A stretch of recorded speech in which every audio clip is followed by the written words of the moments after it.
नमस्कार मित्रांनो, संजय गांधी निराधार अनुदान योजना, श्रावणबाळ योजना व इतर सर्व निराधार अनुदान योजनेतील दिव्यांग बांधवांसाठी अतिशय आनंदाची बातमी आहे। मित्रांनो, मे महिन्याची पेन्शन संदर्भातला नवीन शासन निर्णय जाहीर झालेला आहे।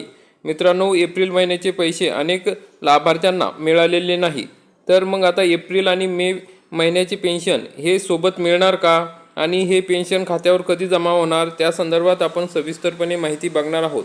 मित्रांनो, आपण या ठिकाणी बघू शकता, विशेष सहाय्य योजनेच्या दिव्यांग लाभार्थ्यांसाठी निधी वितरित करण्याबाबतचा महाराष्ट्र शासन दिव्यांग सक्षमीकरण विभाग यांचा 30 एप्रिल 2026 रोजीचा हा GR आहे।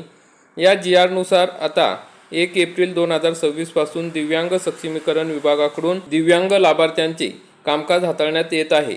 सन 2026-27 या वित्तीय वर्षाकरिता पात्र दिव्यांग लाभार्थ्यांसाठी खालील निधी वितरित करण्यास मंजुरी देण्यात आलेली आहे। तर मित्रांनो, आपण या ठिकाणी बघू शकता, या तक्त्यामध्ये दिलेले आहे की 131 कोटी 23,15,000 एवढा निधी DBT खात्यात वर्ग करायचा निधी आहे।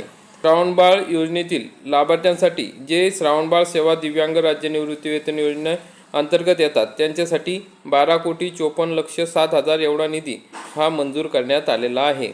तर मित्रांनो, हा जो निधी आहे तो मे महिन्यासाठी आहे, कारण की एप्रिल महिन्याचा निधी आधीच आलेला आहे।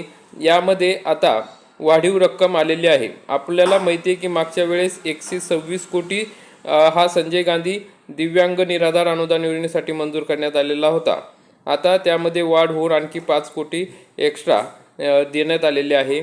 आणि येथेही श्रावणबाळ सेवा राज्य निवृत्तीवेतन योजना आहे, त्या ठिकाणी जे दिव्यांग बांधव आहे त्यांच्यासाठी सुद्धा वाढीव निधी देण्यात आलेला आहे।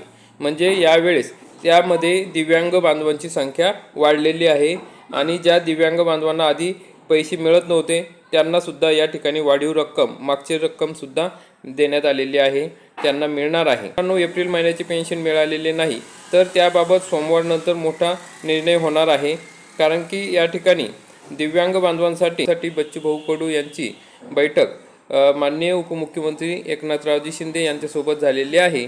तर त्यांनी या संदर्भात चौकशी करण्याचे आश्वासन दिलेले आहे आणि जे दिव्यांग बांधव आहेत त्यांना हा निधी लवकरात लवकर वर्ग करण्यात येईल असेही सांगितण्यात आलेले आहे। त्यामुळे दोन्ही महिन्याचे पैसे हे एकत्रित मिळण्याचा मार्ग मोकळा झालेला आहे। तसेच मित्रांनो, दिव्यांग सहाय्यक पोर्टलवरची मुदतवाढ मिळालेली आहे, तर आता कोणतीही शेवटची तारीख सध्या पोर्टलवर देण्यात आलेली नाही, त्यामुळे या ठिकाणी कोणीही या ठिकाणी अर्ज करू शकणार आहे जे पात्र दिव्यांग लाभार्थी आहेत ते। तर अशा प्रकारचे महत्त्वाचे अपडेट होते मित्रांनो। आणखी काही तुम्हाला प्रश्न असतील तर तुम्ही कमेंटमध्ये विचारू शकता। व्हिडिओ आवडल्यास व्हिडिओला लाईक करा, चॅनलला सबस्क्राईब करा। धन्यवाद। जय हिंद, जय महाराष्ट्र।